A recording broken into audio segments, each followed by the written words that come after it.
여러분, 안녕하세요. 지난 3화에서 정말 충격적인 일들이 많았죠? 아버지가 2년 동안 몰래 적어둔 관찰일기, 병원 방문 2회와 47회의 차이, 그리고 막내 준호에게만 남긴 통장 속 쪽지. 형제들은 3개월 동안 싸우지 않으면 1억을 받지만 소송을 걸면 전액 기부된다는 조건 앞에서 갈등하고 있었습니다. 그런데 오늘 이야기는 더 비극적으로 흘러갑니다. 유산보다 먼저 무너진 건 부부관계였습니다. 며느리들이 움직이기 시작했습니다. 그리고 박미정, 아버지의 아내였던 그 여인은 그날 밤 혼자 울고 있었습니다. 오늘도 영상 재미있게 보시면 구독과 좋아요 꼭 눌러주세요. 알림 설정까지 해두시면 이 가족의 마지막을 함께 보실 수 있습니다. 그럼 시작하겠습니다. 장례를 치른 지 3주가 지난 어느 밤, 장남 태수의 집은 조용했습니다. 아니, 조용한 게 아니라 얼어붙어 있었습니다. 거실 시계가 밤 11시를 가리키고 있었습니다. 태수는 소파에 앉아 휴대폰만 들여다보고 있었습니다. 변호사와 주고받은 문자들, 법원 서류들, 그리고 형제들과의 단톡방. 아무도 말이 없었습니다. 아내 은희가 침실에서 나왔습니다. 잠옷 차림이었지만 잠을 잔 것 같지는 않았습니다. 눈이 충혈되어 있었습니다. 여보, 태수가 고개를 들었습니다. 아직도 그거 보고 있어요? 응. 언제까지 그럴 거예요? 태수는 대답하지 않았습니다. 은희가 다가와 태수 앞에 섰습니다. 당신 정신 차려요. 아버님 돌아가신 지 벌써 3주예요. 우리 빚은 어떡하고요? 알고 있어. 알고 있으면 뭐해요? 지금 당장 소송이라도 걸어야죠. 태수가 휴대폰을 내려놓았습니다. 소송 걸면 다 기부된다니까. 1억도 못 받아. 그럼 뭐해요? 이대로 3개월 기다리면 1억 받을 수 있다고 믿어요? 당신 동생들 봤어요? 은희의 목소리가 떨렸습니다. 준호는 5천만 원 혼자 챙겼고 미라는 캐나다에서 사설 탐정까지 고용했어요. 다들 자기 것만 챙기는데 당신만 바보같이 앉아 있어요. 그래도는 무슨, 당신네 가족 전부 사기꾼이에요. 태수가 벌떡 일어났습니다. 뭐라고? 사기꾼이라고요. 아버님도 그 간병인 년도 이복 동생도 준호도 전부 짜고 우리만 바보 만든 거예요. 입 조심해. 왜요? 틀린 말 했어요? 2년 동안 우리가 아버님한테 얼마나 돈 썼는데요. 사업자금이라고 빌려간 8천만 원은요? 그거 갚으라는 말씀 한 번도 안 하셨잖아요. 그런데 유언장엔 우리 이름도 없어요. 태수는 주먹을 쥐었습니다. 그러나 화를 낼 수가 없었습니다. 아내 말이 틀리지 않았으니까요. 태수는 소파에 다시 주저앉았습니다. 차라리 아버지가 살아계셨으면. 순간 은희가 폭발했습니다. 뭐라고요? 아니, 그게 살아계셨으면 뭐가 달라져요? 살아계셨을 때 우리가 뭐가 될 줄 알았어요? 은희의 눈에서 눈물이 흘렀습니다. 당신 아버님이 살아계셨을 때 우리 집에 한 번이라도 오셨어요? 애들 얼굴이라도 제대로 봐주셨어요? 명절 때 우리한테 용돈이라도 주셨어요? 그건 아니잖아요. 맨날 준호 집만 가셨어요. 준호 애들만 예뻐하셨어요. 우린 항상 투명 인간이었어요. 태수는 아무 말도 할 수 없었습니다. 은희가 거실 테이블을 손바닥으로 쳤습니다. 저는요, 당신 아버님이 돌아가셨을 게 슬프지 않았어요. 오히려 홀가분했어요. 여보, 미안하지만 사실이에요. 이제 더 이상 눈치 안 봐도 되고 명절 때 뒷말 안 들어도 되니까요. 태수가 고개를 떨구었습니다. 은희는 눈물을 닦았습니다. 당신 이혼 생각해봐요. 뭐? 저는 더 이상 못 살겠어요. 당신네 집안이랑. 은희는 침실로 돌아가 문을 쾅 닫았습니다. 태수는 어둠 속에 혼자 남았습니다. 유산 분쟁보다 먼저 무너진 것은 부부였습니다. 아버지가 남긴 것은 재산이 아니라 가족 간의 균열이었습니다. 다음 날 오후 노원구 아파트. 박미정은 거실에서 차를 마시고 있었습니다. 초인종이 울렸습니다. 문을 열자 장남 태수와 장녀 미라가 서 있었습니다. 들어오세요. 미정은 담담하게 말했습니다. 두 사람은 무거운 발걸음으로 거실로 들어왔습니다. 앉으세요. 미정이 말했습니다. 태수와 미라가 소파에 앉았습니다. 미정은 그들 앞에 차를 내왔습니다. 무슨 일로 오셨어요? 태수가 먼저 입을 열었습니다. 박미정 씨, 네. 아버지 유언에 대해 다시 한번 생각해 주실 수 없을까요? 미정은 차를 한 모금 마셨습니다. 어떤 부분을요? 미라가 끼어들었습니다. 전부요. 아버지가 정상적인 판단을 하신 게 아닐 수도 있잖아요. 치매 말씀이세요? 네. 병원 기록에도 있어요. 경도 인지장애 진단. 미정이 고개를 저었습니다. 그분은 누구보다 멀쩡하셨어요. 오히려 제가 놀랄 정도로 명석하셨죠. 태수가 앞으로 몸을 기울였습니다. 그렇다고 해도 이건 너무 가혹해요. 우린 아버지 자식이에요. 평생을 부모님 밑에서 자랐고요. 알고 있어요. 그런데 한 푼도 안 주신다는 게 말이 돼요? 저는 장남이에요. 미정의 눈빛이 차가워졌습니다. 장남이시면 뭐 하세요? 2년 동안 병원 2번 오셨잖아요. 그건 입원하신 날하고 퇴원하신 날. 딱 2번이요. 태수는 입을 다물었습니다. 미라가 말했습니다. 저도 형편이 어려웠어요. 캐나다 생활이 쉽지 않아요. 아이들 학비도 비싸고. 알아요. 그래서 집 팔자고 하셨죠. 아버님 살아계실 때. 미라의 얼굴이 빨개졌습니다. 미정은 차를 내려놓고 그들을 똑바로 봤습니다. 저는요, 아내였어요. 법적으로 인정받은 배우자. 그리고 당신들은 그분이 시험하신 대상이었어요. 시험? 네. 2년 동안 그분은 당신들을 관찰하셨어요. 누가 진짜 자식인지 보시려고. 태수가 주먹을 쥐었습니다. 그럼 우린 탈락했다는 거예요? 아니요. 당신들 스스로 선택하신 거예요. 병원 안 오신 것도, 요양원 보내자고 하신 것도, 돈 먼저 물어보신 것도 전부 당신들 선택이었어요. 미라가 눈물을 닦았습니다. 우릴 키운 게 누군데? 미정이 한숨을 쉬었습니다. 키운 것과 사랑한 건 항상 같진 않더군요. 뭐라고요? 그분은 당신들을 키우셨지만 마지막 2년 동안 사랑받진 못하셨어요. 외로우셨어요. 그래서 저를 선택하신 거예요. 태수가 일어났습니다. 좋아요. 어차피 법정에서 봅시다. 소송 거시면 전액 기부되는 거 아시죠? 상관없어요. 당신이 한 푼도 못 가지는 게 더 중요하니까요. 미정은 태연하게 말했습니다. 그러세요. 전 상관없어요.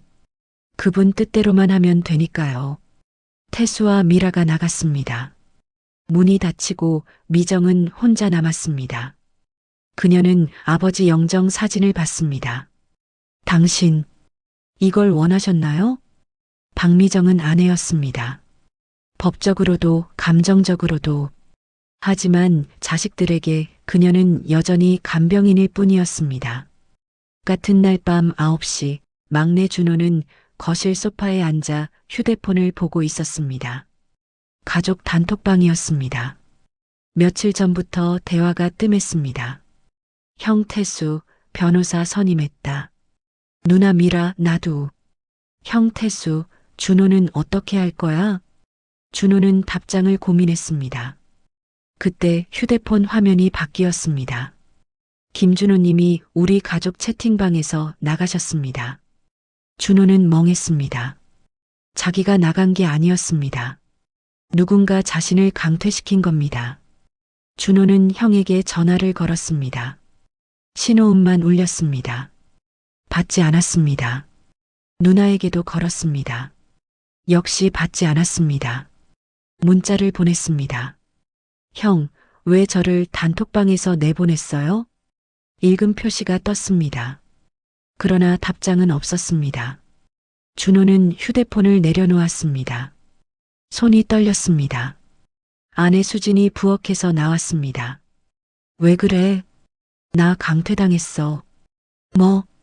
가족 단톡방에서 형이 날 내보냈어.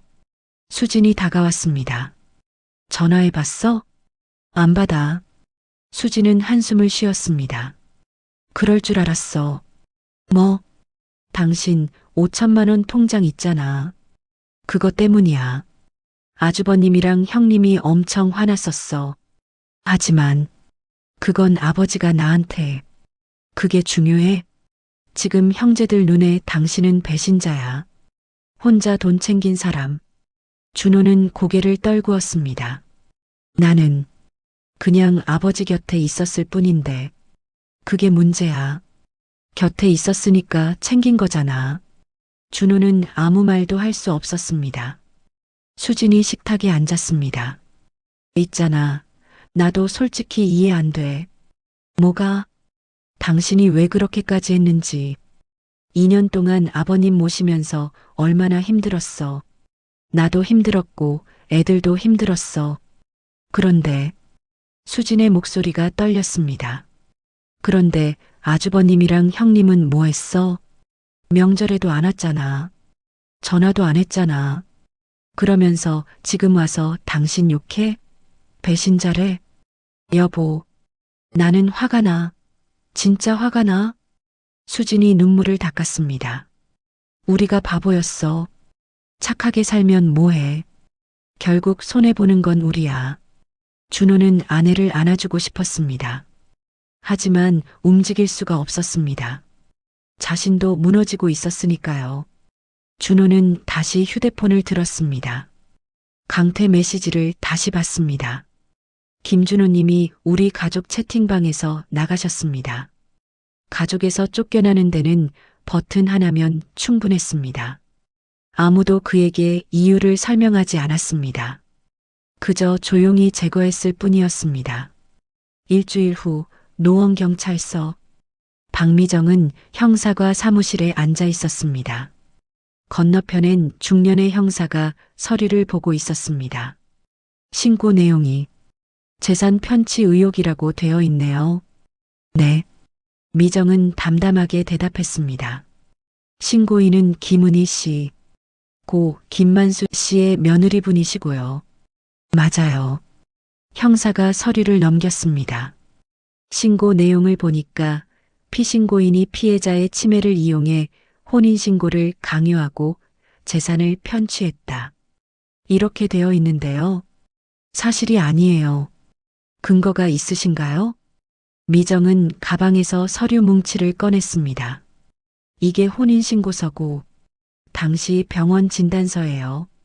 의사능력 확인서도 있어요. 공증도 받았고요. 형사가 서류를 받아 살펴봤습니다. 이 정도면 문제 없어 보이는데요. 그리고 이건 그분이 직접 쓰신 편지예요. 미정은 또 다른 서류를 꺼냈습니다. 아버지의 필체로 가득한 편지였습니다. 미정아, 내가 너와 결혼하기로 한 건 내 자유의지다. 아무도 강요하지 않았다. 자식들이 나중에 뭐라고 할지 모르지만 이건 내 선택이다. 김만수. 형사가 편지를 읽고 고개를 끄덕였습니다. 이 정도면 입건이 어렵겠는데요. 명백한 자유의지로 보입니다. 감사합니다. 형사가 서류를 정리하며 말했습니다. 그런데 말이죠, 박미정 씨. 네. 왜 이렇게까지 하시는 거예요? 네. 돈은 이미 받으셨잖아요. 아파트도 예금도. 그런데 왜 굳이 이렇게 싸우세요? 자식들한테 조금 나눠주면 안 돼요? 미정은 잠시 침묵했습니다. 그리고 천천히 말했습니다. 형사님, 이건 돈 문제가 아니에요. 그럼 뭐예요? 선택이에요. 그분이 끝까지 선택하신 거예요. 저를. 그리고 그 선택을 지키고 싶어요. 형사가 한숨을 쉬었습니다. 그래도 가족인데, 가족이었으면 좋겠죠. 하지만 그분한테 마지막 2년 동안 가족은 저뿐이었어요. 미정은 일어났습니다. 더 조사하실 게 있으면 언제든 연락 주세요. 협조하겠습니다. 미정이 경찰서를 나왔습니다. 밖은 추웠습니다. 12월에 차가운 바람이 불었습니다. 미정은 휴대폰을 꺼내 변호사에게 전화를 걸었습니다. 변호사님, 저 박미정이에요. 네, 말씀하세요. 며느리가 경찰에 신고했더라고요. 재산 편취 의혹으로. 예상했습니다. 어떻게 되셨어요? 서류 제출하고 왔어요. 형사님이 입건 어렵다고 하시더라고요. 다행이네요. 미정은 한숨을 쉬었습니다. 변호사님, 앞으로 더 심해질까요? 아마도요. 어떻게 대비해야 하죠? 일단 모든 증거를 잘 보관하세요. 그분과 주고받은 문자, 통화 기록, 병원 진료 기록, 간병 일지. 전부요. 알겠습니다. 그리고 박미정 씨, 마음 단단히 드세요. 이제 시작이에요. 전화가 끊겼습니다. 미정은 하늘을 올려다봤습니다. 눈이 내리기 시작했습니다. 며느리가 움직이기 시작했습니다. 재산 편취 신고는 첫 번째 공격이었습니다. 앞으로 더 많은 공격이 올 것이었습니다. 그날 밤 새벽 2시 노원구 아파트. 박미정은 잠을 이룰 수가 없었습니다. 거실로 나왔습니다. 불을 켜지 않았습니다. 어둠 속에서 남편 영정 사진. 앞에 앉았습니다. 작은 전구 하나만 켜져 있었습니다. 미정은 사진을 바라봤습니다. 남편은 여전히 미소 짓고 있었습니다. 당신. 미정의 목소리가 떨렸습니다. 이렇게 될 줄 아셨죠? 사진 속 남편은 대답하지 않았습니다. 자식들이 저를 고소할 줄, 경찰에 신고할 줄, 전부 아셨죠? 미정은 눈물을 닦았습니다. 그런데 왜 저를 선택하신 거예요? 왜 하필 저한테 이 짐을 지우신 거예요? 눈물이 멈추지 않았습니다. 미정은 바닥에 주저앉았습니다. 저는요, 그냥 간병인이었어요. 돈 받고 일하는 사람. 그런데 당신이 저를 사랑한다고 하셨잖아요. 미정은 흐느꼈습니다. 35년 전 우리 헤어질 때 기억하세요? 제가 임신했다고 했을 때 당신은 가족이 있다고 하셨죠. 저는 혼자 아이를 낳았어요. 호적에도 못 올린 채로. 그 아이가 은비예요. 당신 딸. 35년 동안 아버지 없이 자란 아이. 미정은 사진을 꼭 안았습니다. 그런데 당신은 마지막에 저를 다시 찾아오셨어요. 간병인으로. 저는 거절할 수 없었어요. 당신 얼굴을 보는 순간 아직도 사랑하고 있었으니까. 미정은 한참을 울었습니다. 소리 없이 아무도 듣지 못하게. 당신은 다 알고 계셨죠. 자식들이 저를 어떻게 대할지도, 며느리들이 어떻게 움직일지도 전부 예상하셨죠. 그래도 나만 남겨뒀네요. 미정은 눈물을 닦고 일어났습니다. 부엌으로 가서 물을 마셨습니다. 거울에 비친 자신의 얼굴을 봤습니다. 56세. 주름이 깊어졌습니다. 나는 왜 이러고 사는 걸까? 그녀는 거실로 돌아와 소파에 앉았습니다. 창밖을 봤습니다. 눈이 내리고 있었습니다. 당신 지금 어디 계세요? 저를 보고 계세요? 미정은 중얼거렸습니다. 만약 보고 계시다면 제발 힘 좀 주세요. 저 혼자서는 못 견딜 것 같아요. 그녀는 담요를 덮고 소파에 누웠습니다. 눈을 감았습니다. 그러나 잠은 오지 않았습니다. 새벽 4시, 미정은 다시 일어났습니다. 휴대폰을 켰습니다. 은비에게 문자를 보냈습니다. 자고 있니? 몇 분 후 답장이 왔습니다. 아니요. 저도 못 자고 있어요. 내일 만날 수 있을까? 네. 언제든지요. 미정은 휴대폰을 내려놓았습니다. 그리고 다시 남편 사진을 봤습니다. 당신이 남긴 딸이 있어서 다행이에요. 혼자였으면 진짜 무너졌을 거예요. 동이 트기 시작했습니다. 긴 밤이 지나가고 있었습니다. 그날 밤 박미정은 혼자 울었습니다. 아무도 보지 않는 곳에서 소리 없이. 하지만 그녀는 무너지지 않았습니다. 아직은. 다음 날 저녁 준호의 집. 저녁 식사 시간이었지만 식탁은 조용했습니다. 준호와 아내 수진 그리고 초등학생 아들 하나. 3명이 말없이 밥을 먹고 있었습니다. 아들이 먼저 입을 열었습니다. 아빠, 할아버지는 언제 보러 가요? 준호가 멈칫했습니다. 할아버지는 하늘나라 가셨잖아. 알아요. 그래서 산소 가는 거 아니에요? 친구 엄마가 그러는데 49제 지나면 산소 간대요. 수진이 아들을 쳐다봤습니다. 밥이나 먹어. 근데 먹으라니까. 아들이 입을 다물었습니다. 준호는 숟가락을 내려놓았습니다. 미안해. 엄마가 요즘 힘드셔서 그래. 수진이 냉소를 흘렸습니다. 힘든 게 당연하죠. 남편이 가족한테 버림받았는데. 여보, 뭐, 틀린 말했어? 아들이 불안한 눈으로 부모를 번갈아 봤습니다. 아빠, 삼촌이랑 이모 왜 전화 안 해요? 준호는 대답하지 못했습니다. 수진이 아들에게 말했습니다. 민준아, 방에 가서 숙제해. 밥 다 안 먹었는데. 가. 아들이 울상을 지으며 방으로 들어갔습니다. 문이 닫히자 수진이 준호를 똑바로 봤습니다. 당신 왜 항상 혼자 정의로워? 뭐? 아버님 2년 모신 거. 당신 혼자 정의로운 거야? 나는? 애들은? 우리도 힘들었어. 준호는 고개를 숙였습니다. 미안해. 미안하면 뭐해. 지금 우리 처지 좀 봐. 형한테 강퇴당하고 누나한테 무시당하고 친척들도 다 우리 피해. 명절 때도 아무도 연락 안 왔어. 왜? 우리가 돈 독차지했다고 생각하니까. 준호가 고개를 들었습니다. 나는 그냥 아버지 곁에 있었을 뿐이야. 그래서 뭐? 수진의 목소리가 높아졌습니다.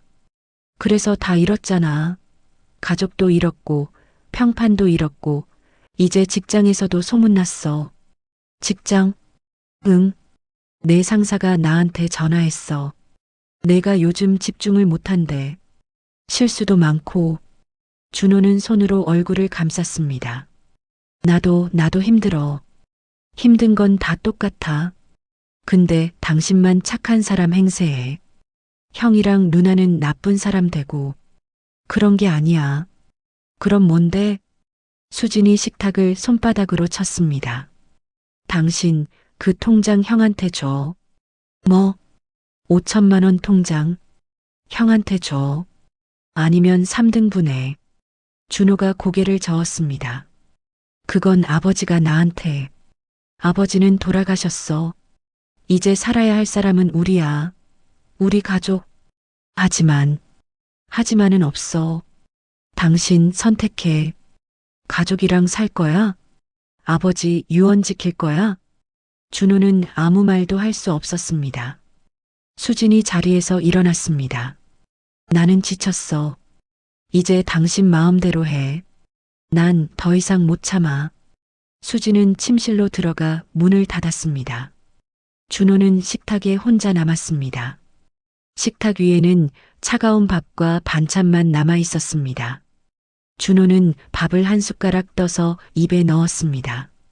그러나 삼킬 수가 없었습니다. 아버지를 모신 사람이 가장 큰 상처를 받고 있었습니다.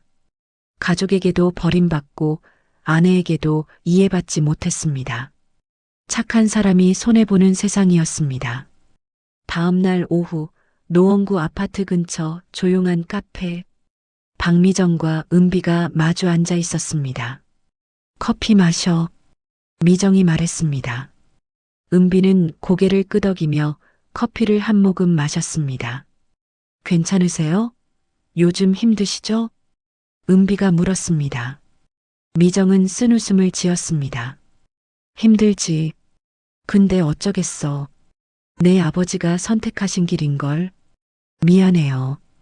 제가 나타나지 않았으면. 아니야. 미정이 은비의 손을 잡았습니다.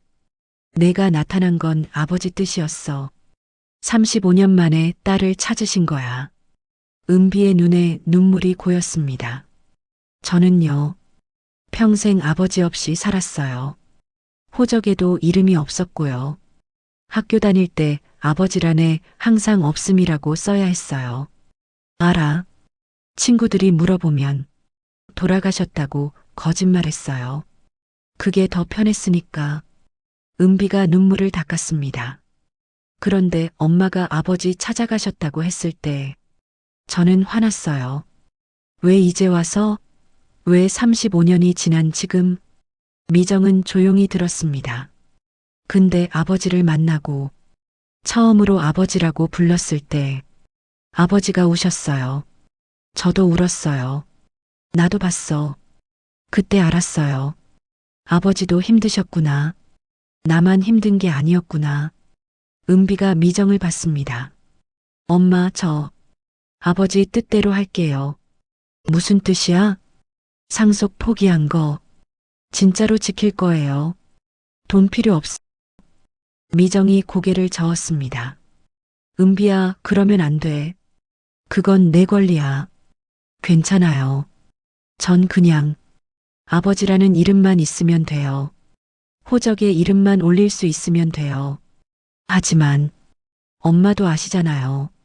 돈 받으면 저도 똑같아져요. 그 사람들처럼. 미정은 잠시 침묵했습니다. 넌 정말 내 아버지 딸이구나. 네.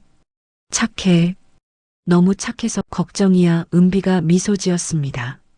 엄마, 저 하나 여쭤봐도 돼요? 그래. 엄마는 왜 끝까지 싸우세요? 자식들한테 나눠주면 안 돼요? 미정은 창밖을 봤습니다. 거리를 걷는 사람들이 보였습니다. 은비야, 이건 돈 문제가 아니야. 그럼요. 존중의 문제야. 존중? 미정이 은비를 봤습니다. 내 아버지는 마지막 2년 동안 아무에게도 존중받지 못했어. 자식들은 요양원 보내려고 했고, 며느리들은 귀찮아했고, 손주들도 잘 안 왔어. 그런데 나는 그분을 사랑했어. 35년 전에도 지금도.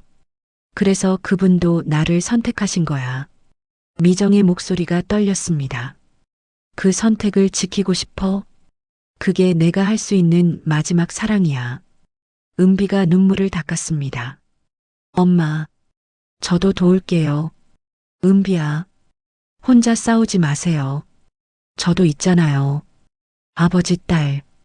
두 사람은 손을 꼭 잡았습니다. 카페 창밖으로 눈이 내리기 시작했습니다. 두 사람의 동맹이 만들어졌습니다. 피로 맺어진 모녀가 아니라 아버지의 사랑으로 맺어진 동맹이었습니다. 그들은 함께 끝까지 싸우기로 했습니다.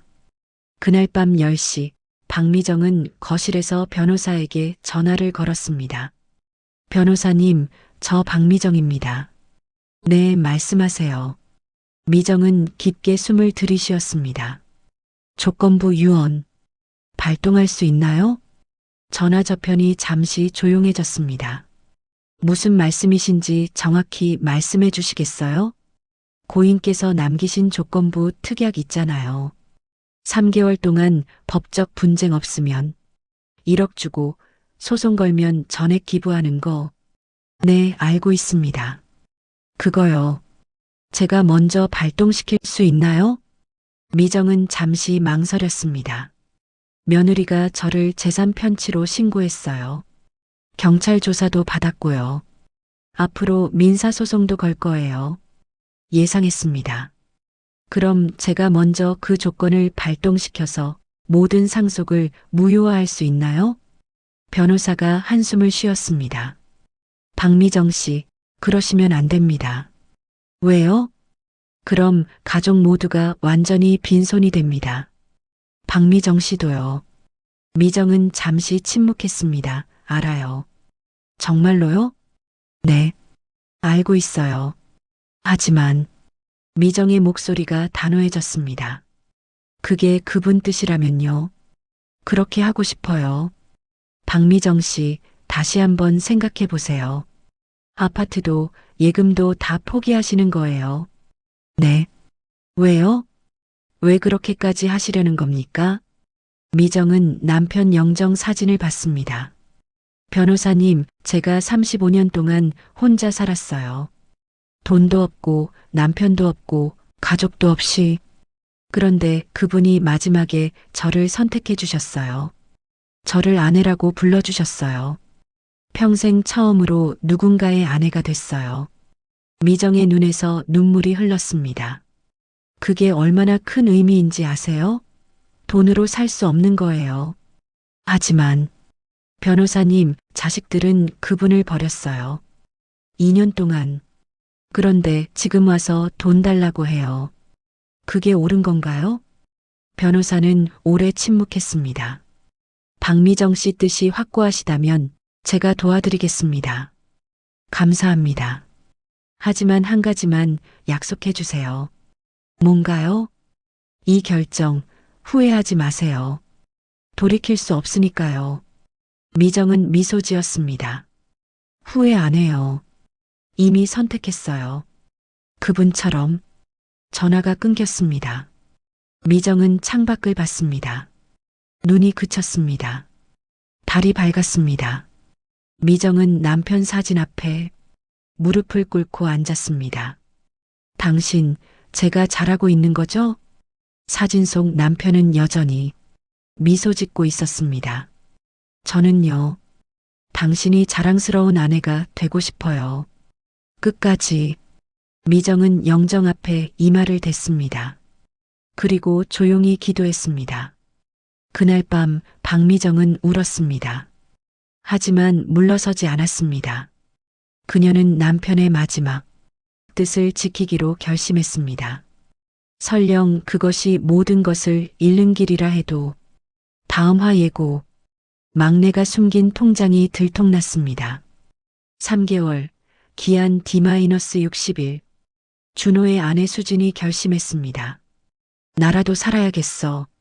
그녀는 형님 은희에게 전화를 걸었습니다. 형님, 준호 통장. 제가 알려드릴게요. 그리고 그날 밤 준호는 아내가 떠나는 걸 막을 수 없었습니다. 당신 혼자 착한 사람 돼. 나는 못 참아. 형제 전쟁은 이제 부부 전쟁으로 번졌습니다.